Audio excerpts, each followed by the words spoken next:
사무엘하 6장 12절에서 19절 말씀을 통해서 힘을 다하여 춤을 추라 라는 제목으로 말씀을 드리겠습니다. 갑자기 우리의 삶이 한 6개월, 7개월째 바뀌었습니다. 코로나라는 전염병 때문에 상상할 수 없는 삶으로 우리의 삶은 바뀌었습니다. 그럼에도 우리는 이를 잘 극복해 보려고 마스크도 열심히 쓰고 또 손도 잘 닦습니다. 저 아는 어떤 권사님 손녀딸이 유치원을 다니는데 마스크를 너무 열심히 써갖고 이 입 밑에 딴띠가 생겨가지고 애가 그렇게 괴로워한다고 하더라고요. 그 정도로 열심히 씁니다. 이렇게 힘든 시간에, 이렇게 힘들고 고통스러운 시간을 보낼 때 우리가 어떻게 이 시간을 보내면 좋을까? 그가 오늘 본문 말씀을 보니까 14절에 보니까 다윗이 여호와 앞에 힘을 다하여 춤을 추는데, 그랬어요. 힘을 다하여 춤을 추는데 우리나라 사람들처럼 흥이 많은 사람이 없다고 해요. 노래를 가장 좋아하는 민족이 이탈리아 민족과 한국 사람이래요. 근데 이탈리아 사람들은 듣기만을 좋아한대요. 근데 한국 사람은 부르는 것도 좋아한대요. 그러니까 흥이 많은 민족이라는 거예요. 그리고 춤도 잘 춰요. 그쵸? 흥이 되게 많잖아요. 그를 자꾸 즐기고 나타내지 않으려고 그래서 그렇지 민족성은 굉장히 흥이 많은 민족이라는 거예요. 이렇게 어렵고 힘들 때 우리나라에 요새 유행하는 게 있잖아요. 트로트. 어디를 가든지 깜짝 놀랐어요. 여자분들 몇 분이 앉아서 얘기하는데 막 휴대폰을 크게 틀어놓고 조금 있어 보니까 요새 유행하는 프로그램에 나왔던 가수들의 노래를 들으면서 누구를 좋아한다, 너무 좋더라, 막 그러면서 한참 이야기를 하는 걸 봤어요. 너무너무 난리가 난 거예요. 그러니까 어디를 가도 노래하는 거 되게 좋아하는데 이렇게 힘들 때 그런 프로그램을 통해서 마음껏 노래하는 우리 민족, 그럼으로 인해서 좀 쉽게 넘어가지 않았나 그런 생각을 합니다. 얼마나 어렵고 힘들어야 애들이 학교를 가지 못하고, 그래서 집안에 가둬도 하고 어디를 나가기도 불편하고, 차도 대중교통을 이용하기가 너무너무 불편하고 불안하잖아요. 이런 상황 가운데 그냥 힘들다, 불편하다, 불평하며 사는 것이 아니라 다윗과 같이 힘껏 하나님 앞에 춤을 추며 찬양하며 산다면 우리의 삶이 지금보다 많이 좋아지지 않을까 그런 생각을 해봅니다.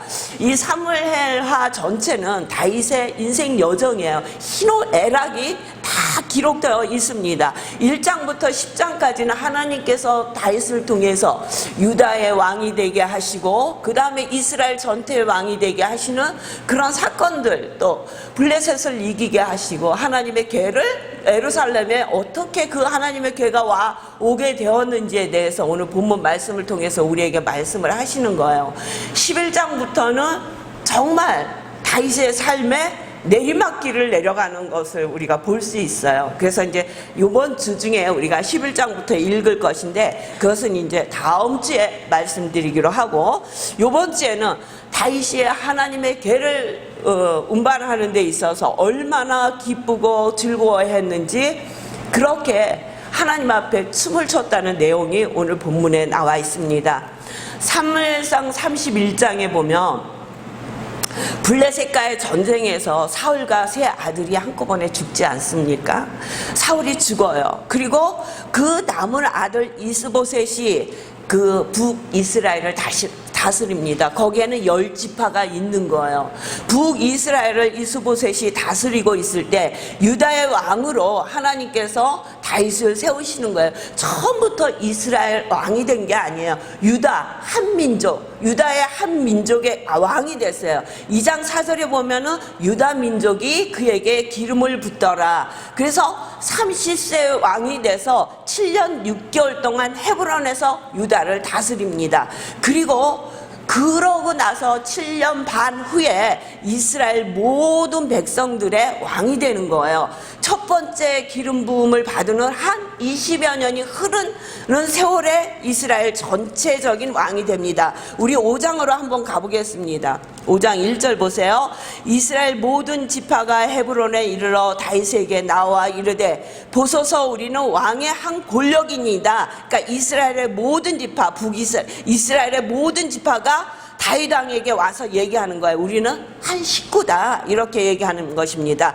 전에 그 사울이 우리 왕이 되었을 때에도 이스라엘을 거슬러 출입하게 하신 분은 왕이시었고, 여호와께서도 왕에게 말씀하시기를 내가 내 백성 이스라엘의 목자가 되며 내가 이스라엘의 주권자가 되리라 하셨나이다 하니라. 이에 이스라엘 모든 장로가 헤브론에 이르러 왕에게 나오매 다윗 왕이 헤브론에서 여호와 앞에 그들과 언약을 맺음에 그들이 다윗에게 기름을 부어 이스라엘 왕으로 삼으니라. 그때 나이가 몇 살이냐면 다윗의 나이가 30세에 왕위에 올라 40년 동안 다스렸을 때 헤브론에서 7년 6개월 동안 유다를 다스렸느냐. 30년에 헤브론의 유다 왕이 됐어요. 그리고 7년 반을 유다만 다스렸어요. 그 후에 온 이스라엘을 다스렸다는 거예요.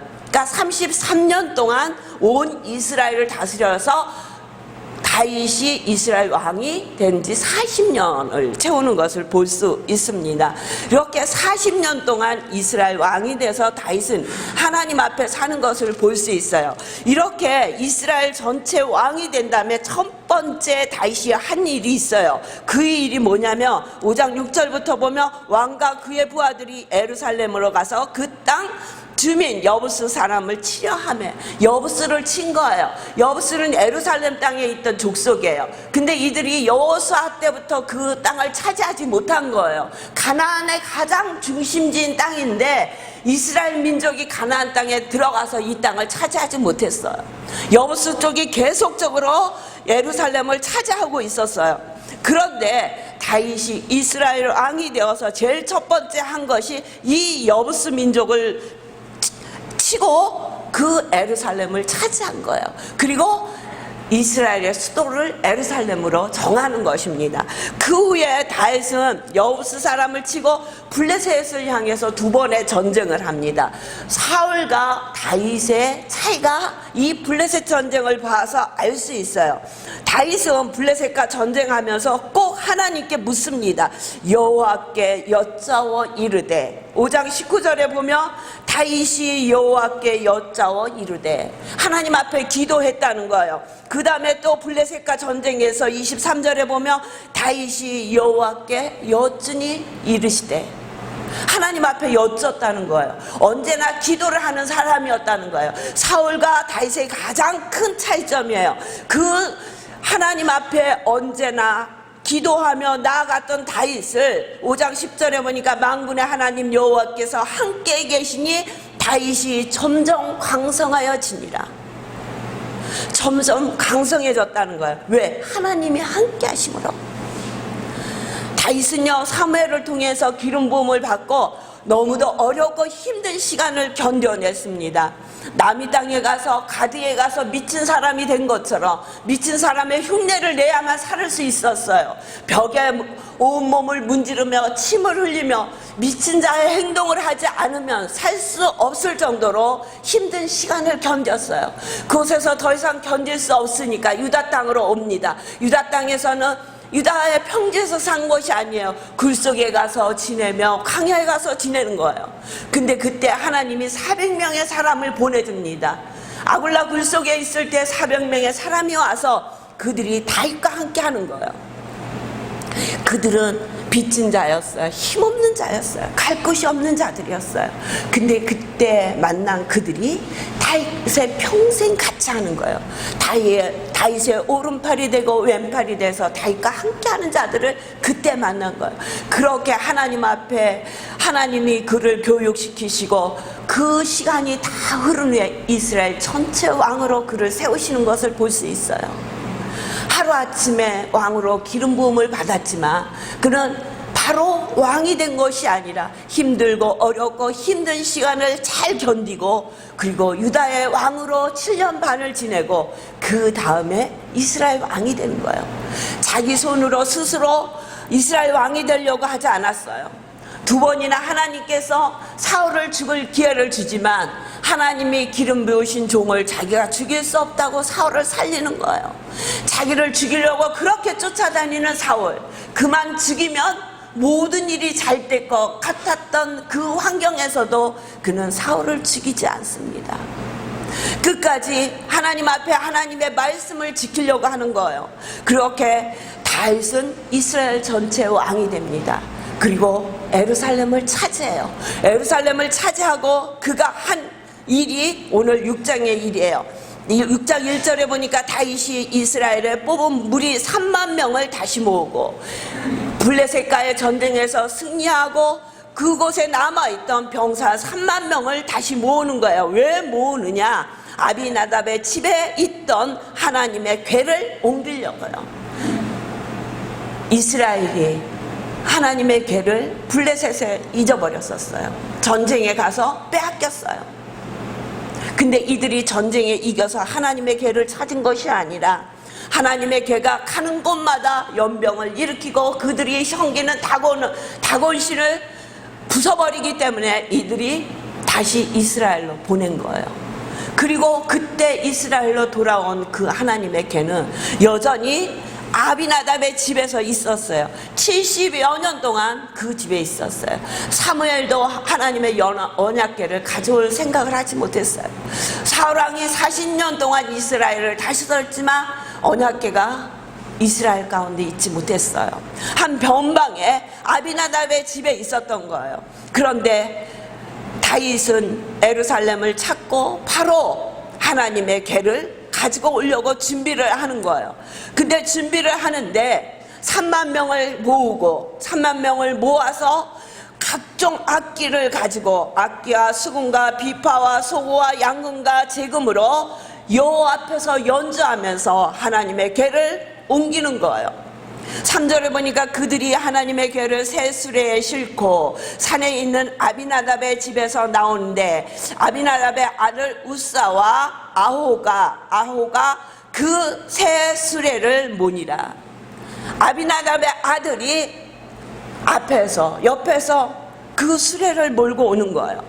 그 수레를 몰고 오는데 6절에 보니까 그들이 나곤의 타작마당에 이르러서는 소들이 띠므로 우사가 손을 들어 하나님의 궤를 붙들었더니 나곤의 타작마당에 이르는 거예요. 근데 갑자기 소들이 뛰기 시작하는 거예요. 왜 뛰었는지 몰라요. 아무도 그 소가 왜 뛰었는지 성경에는 설명하고 있지 않아요.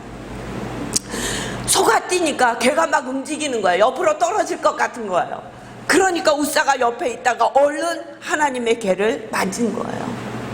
그래서 7절에 보니까 여호와 하나님이 우사가 잘못함으로 말미암아 진노하사 그를 그곳에서 치시니 그가 거기 하나님 궤에서 죽었느니라. 궤 곁에서 죽었어요.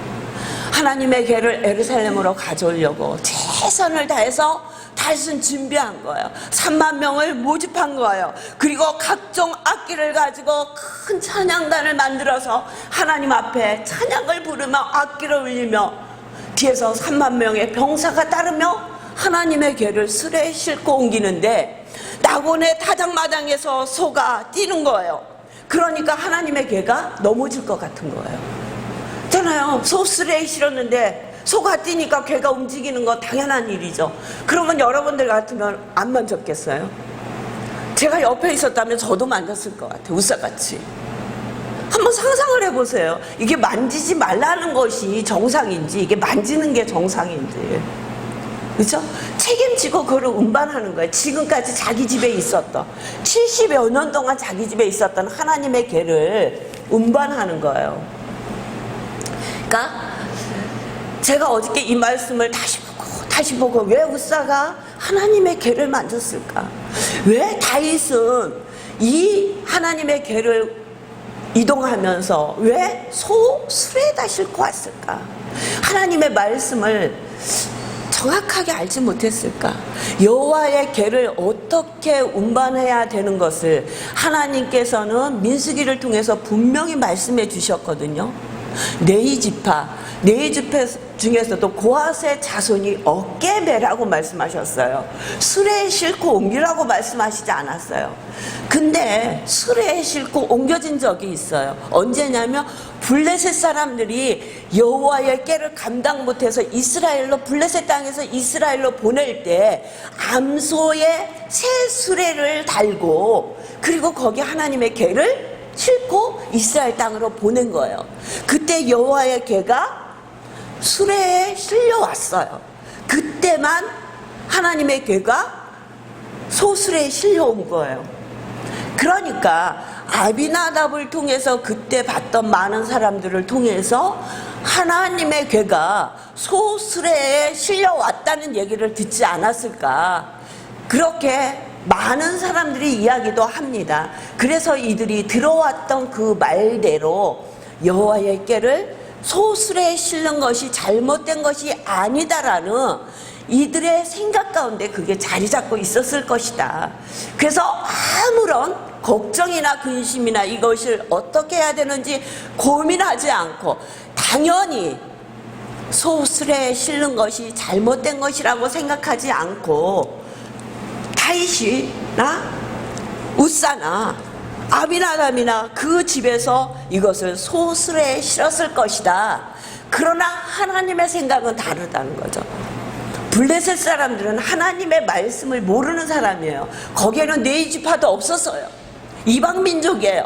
그러니까 그들이 소수레에 싣고 이스라엘 땅으로 보내는 것을 하나님은 봐주셨어요. 받아주셨어요. 그런데 이들은 지금 이스라엘 민족이에요. 하나님의 말씀을 아는 자들이었어요. 그럼에도 불구하고 하나님의 말씀대로 옮긴 것이 아니라 자기들이 알고 있고 생각했던 방법으로 하나님의 법궤, 하나님의 임재를 상징하는 법궤를 옮기기 시작한 거예요. 최선을 다해서 준비했습니다. 부족함이 없이 준비했습니다. 그럼에도 이런 비극적인 사건이 난 거예요. 여호와 하나님이 우사가 잘못함으로 말미암아 진노하사 그를 그곳에 치시니 그가 거기 하나님 궤 곁에서 죽으니라. 그 여호와의 궤를 지금까지 집에서 70년 동안 보관했고 그 여호와의 궤를 옮기는데 준비를 했던 우사가 죽습니다. 두려움 없이 하나님의 궤를 만졌던 우사. 왜 그랬을까? 하나님의 말씀을 기억하지 못한 것도 있겠지만 늘 우리 집에 있었잖아요.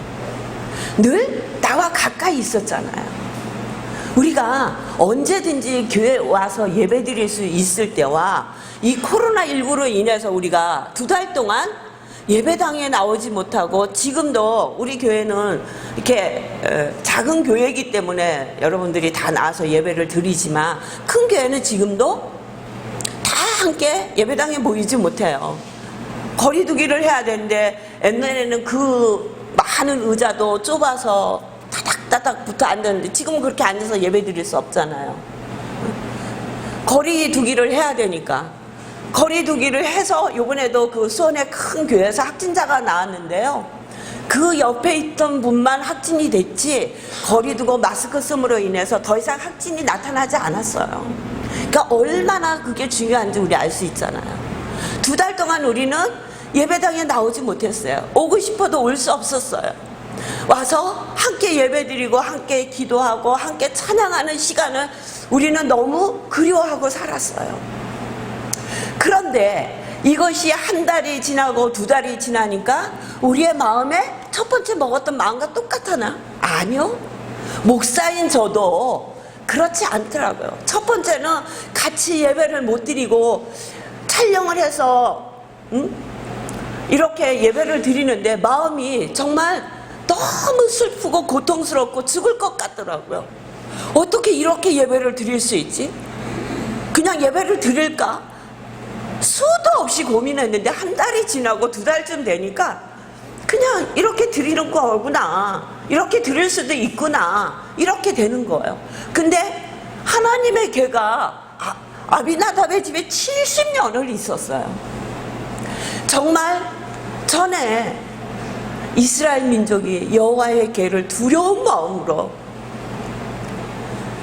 네 지파 고아 자손이 어깨에 메고 만질 수도 없었던 그 여호와의 궤, 그 두려움이 우사에게 있었을까? 그 마음이 많이 희석됐을 거예요. 그러니까 소가 뛰니까 얼른 가서 붙잡은 거예요. 그 두려운 마음이 여호와에게는 손을 대면 안 된다. 우리의 손이 닿으면 어떤 일이 분명히 하나님께서 죽을 것이다 말씀하셨어요. 죽을 수 있어. 그렇게 두려운 마음을 계속적으로 훈련하고 살았다면 아무리 급해도 나아가지 않았을 거예요. 제가 아이들을 키우면서 손 움직이고 돌 지나고 그런데 커피를 마시려고 그러면 계속 커피잔에 손을 갖다 대는 거예요. 처음에 뜨거워 대지 마, 뜨거워 대지 마, 안 돼. 얘기를 해도 아니요, 계속 커피를 마시려고 그러면 아기는 손을 갖다 대려고 하는 거예요. 그래서 제가 그 커피잔을 갖다 손에다 대줬어요. 아주 더 뜨겁게 해가지고 뜨거울 때 그냥 탁 대줬어요, 손에다가. 그랬더니 그 다음부터는 커피잔이 오면 가까이 오질 않더라고요. 그러니까 하나님 말씀에 대한 두려움, 그것을 계속적으로 교육하고 하나님의 말씀대로 살아야 된다는 것을 가르쳤다면 우사가 아무리 급해도 수레가 날뛰어도 소가 날뛰어서 수레가 움직이고 여호와의 궤가 넘어질 것 같아도 가서 덥석 붙들지 않았을 거예요. 근데 이들에게 잊어버린 것이 있는데 하나님의 말씀을 잊어버리고 살았다는 거죠. 이것이 이 당시에 이스라엘 백성의 믿음의 모습이 아닌가, 그렇게밖에 볼 수 없습니다. 그렇게 어려움을 당하고 이 여호와의 궤가 가드 사람 오벳 에돔의 집에서 석 달이 있었는데 여호와께서 오벳 에돔과 그의 집에 복을 주시는 거예요. 이 가드 사람이라고 하면 우리는 가드는 블레셋의 수도를 생각하는데 아니요, 블레셋의 수도가 아니라 이 오벳 에돔은 제사장이에요. 네지파 사람이었어요. 그래서 거기서 가장 가까운 네지파 사람이 누군가 보니까 오벳 에돔의 집에 있었던 것 같아요. 그래서 그 집에 뒀는데 하나님께서 그 집에 복을 주셨다는 거예요. 다윗은 여호와의 궤를 예루살렘으로 가지고 오고 싶은 마음이 너무 큰 거예요. 왜냐하면 이스라엘을 하나로 묶을 수 있는 여호와 신앙, 여호와께서 이스라엘 왕임을 나타낼 수 있는 그 언약궤가 예루살렘에 있어야 되는 거예요. 그래야 이스라엘 백성의 마음이 하나가 되고 하나님을 온전히 섬기는 하나님의 왕이 되신 이스라엘이 될 수 있었던 거예요. 그래서 얼마나 고민을 했겠어요. 그러다가 오벳 에돔의 집에서 하나님께서 복을 주셨다는 얘기를 듣고 12절에 보니까 어떤 사람이 다윗왕에게 아뢰어 이르되 여호와께서 하나님의 궤로 말미암아 오벳 에돔의 집과 그의 모든 소유에 복을 주셨다 한지라 다윗이 가서 하나님의 궤를 기쁨으로 메고 오벳 에돔의 집에서 다윗의 성으로 올라갈새 여호와의 궤를 맨 사람들이 6걸음마다 어떻게 했다고요? 여호와의 궤를 맸다는 거예요. 찾아봤겠죠. 왜 이런 일이 있을까? 고민하고 제사장들과 이야기하고 하나님이 말씀하셨구나. 이것은 메고 와야 되는 거구나. 그래서 6걸음마다 다윗이 소와 살찐 송아지로 제사를 드리고 다윗이 여호와 앞에서 힘을 다하여 춤을 추는데, 그렇죠? 힘을 다하여 춤을 추는데 그때 다윗이 배 에봇을 입었더라. 이 에봇은 제사장들이 입는 옷이 에봇이라고 했는데 그 제사장들이 입는 에봇이 아니라 왕복을 벗고 하나님 앞에 제사 드릴 때 입었던 평민들이 입던 그 예배 드릴 때 가장 깨끗이 입는 옷을 얘기한 것이 아닌가 이렇게 생각을 합니다. 배 에봇을 입고 다윗과 온 이스라엘 족속이 즐거이 한호하며 나팔을 불고 여호와의 궤를 메오니라. 마음껏 찬양하고 춤추며 힘을 다해서 온 마음을 다해서 하나님 앞에 춤을 췄다는 거예요. 온 마음을 다해서 여호와 앞에 춤을 췄다는 거예요. 하나님은 이스라엘 왕이시라는 거예요. 왕이 어디를 갈 때 그 왕 앞에 춤을 추는 일들이 있었대요. 그러니까 왕 앞에 춤을 추는 거예요. 다윗이 열심히 정말 최선을 다해서 저와 여러분이 조금은 답답하고 힘든 시간을 견디지만 이럴 때 하나님 앞에 찬양하시며 춤추는 여러분들 되시길 주의 이름으로 축원합니다. 그런데 미갈은 16절에 보니까 여호와의 궤가 다윗성으로 들어올 때 사울의 딸 미갈이 창으로 내다보다가 다윗 왕이 여호와 앞에서 뛰놀며 춤추는 것을 보고 심중에 그를 업신여기니라.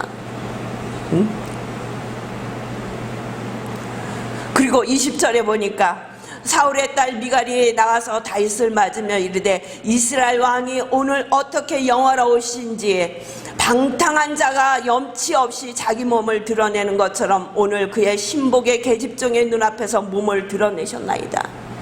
업신여긴 거예요. 어떻게 그렇게 왕이 채신머리 없는 짓을 할 수 있느냐고 얘기하는 거예요. 미갈은 그때 가졌던 고정관념을 가지고 있는 거예요. 왕은 왕복을 입고 거룩한 모습으로 그렇게 있어야 되는데 여호와의 궤가 들어오니까 그 왕복도 벗고 하나님 앞에 힘을 다해서 온 힘을 다해서 춤을 추니까 그 에봇 속에 살이 보였던 것 같아요. 하나님 앞에 정말 하나님의 은혜가 너무도 감사해서, 구원해 주신 은혜가 너무도 감사해서 하나님의 자녀로 살 수 있고 또 우리가 죽어 천국을 바라볼 수 있는 게 너무너무 감사해서, 그것만으로도 너무 감사해서 달과 같이 여러분 온 마음을 다해서 하나님 앞에 춤을 추며 찬양하시는 여러분 되시길 주의 이름으로 축원합니다. 근데 미갈은 그가 가지고 있던 생각을 버리지 못했던 거예요. 하나님 앞에 춤을 추는 다윗을 보고 백성 앞에서 천한 자의 모습으로 춤을 추는 것처럼 생각했어요. 저는 이 말씀을 보면서 옛날에 우리 오금동에서 비닐하우스 조그맣게 쳐놓고 처음 개척했을 때 그 안이요 얼마나 여름이면 더운지 몰라요. 또 습기가 얼마나 많은지 몰라요. 그땐 이렇게 시원하지도 않아요. 에어컨도 없었어요. 선풍기 몇 대 가지고 예배를 드리는데 그때는 필리핀 성도들이 많았어요. 예배 시간쯤 되면 이 비닐하우스가 막 뜨끈뜨끈해. 들어가 있으면 정말 한증만 갈 필요가 없어요. 가만히 있어도 땀이 줄줄줄줄 흐르는 거예요. 근데 목사님은 설교하시다가 마이를 벗는 거예요. 제가 그거를 못 견디는 거예요.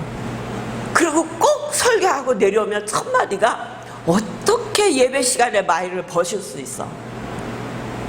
그냥 있어도 땀이 줄줄 나는데 꼭 설교를 하면서 너무 더우니까 더워서 땀 흘리면서 설교를 못하는 것보다, 그래서 마음껏 설교를 못하는 것보다 와이셔츠 입고 설교를 잘하는 게 하나님 뜻이다. 맨날 주일마다 제가 그것 때문에 싸운 거예요. 아니다. 아무리 그래도 강대성에 쓰는 목사님이 어떻게 마이를 벗을 수 있냐. 근데 목사님은 그때 필리핀 선교사에 있다가 돌아오셨잖아요. 아니, 하나님은 우리가 마이를 입었다고 예배를 받으시고 마이를 벗었다고 그 예배를 안 받으시는 분이 아니라 우리의 마음이 하나님을 향해서 열려 있으면 그 예배를 받으시는 거지, 그 옷을 걸쳤다고 내가 그렇다고 런닝을 입고 올라온 것도 아니고 티셔츠를 입고 올라온 것도 아니지 않냐. 응? 내가 충분히 하나님 앞에 또 성도들 앞에 이 정도면 괜찮다고 생각을 하고 마이를 벗는 거지 그냥 벗겠냐. 하여튼 그거를 제가 내려놓는데 엄청 오래 걸렸어요. 근데 어느 날 기도하다가 제가 깨달았어요. 아, 맞구나. 하나님 앞에 우리의 마음을 드려야지 거북한 것을 내려놓는 게 은혜구나. 그러고부터 그 뒤로 제가 그런 고정관념에서 벗어난 거예요. 그 한 가지도 그렇게 힘들더라고요. 저는 이 미갈을 보면서 이 모습이 제 모습이고 여러분의 모습이 아닌가 생각을 합니다. 우리가 가지고 있는 고정관념 때문에 하나님의 말씀이 역사하지 못하고 하나님의 뜻을 바로 모으지 못할 때 너무 많이 있다는 거예요. 우리 2부 예배 때는 우리 찬양하며 마음껏 춤을 추잖아요. 정말 그냥 하나님하고, 저도 막 어떨 때 2부 성도들하고 같이 춤도 추고 그래요. 왜냐하면 하나님하고 나하고만 생각하는 거예요. 누가 보지? 아니, 그 생각할 필요가 없는 거예요. 왜? 하나님 앞에 드려지는 예배이기 때문에 온전한 하나님 앞에만 드려지는 거예요. 저와 여러분은 어떤 마음으로 하나님 앞에 예배를 드리십니까? 정말 기쁘고 즐거운 마음으로 이 주일 주님의 전에 오십니까? 세상 걱정 근심 하나님 앞에 다 내려놓으시고 정말 기쁘고 즐거운 마음으로 하나님의 말씀을 붙들고 하나님의 말씀 따라 사시는 여러분 되시길 주의 이름으로 축원합니다. 겉모습이 중요한 게 아니에요. 그래서 뭐 아무렇게나 그렇게 하나님 앞에 나와도 된다는 것이 아니라 여러분들 중심이 하나님 앞에 서 있으며 나의 모습이 가장 아름다운 모습으로 하나님 앞에 예배드릴 수 있을 줄 믿습니다. 미갈과 같이 마음껏 하나님 앞에 힘을 다하여 춤을 추는 다윗을 향해서 그를 업신여기는 자가 아니라 하나님 앞에 다윗의 모습을 볼 수 있는, 다윗의 진정한 모습을 볼 수 있는, 하나님 앞에 마음을 다하여 춤출 수 있는 저와 여러분이 되시기를 주의 이름으로 축원합니다. 기도하겠습니다.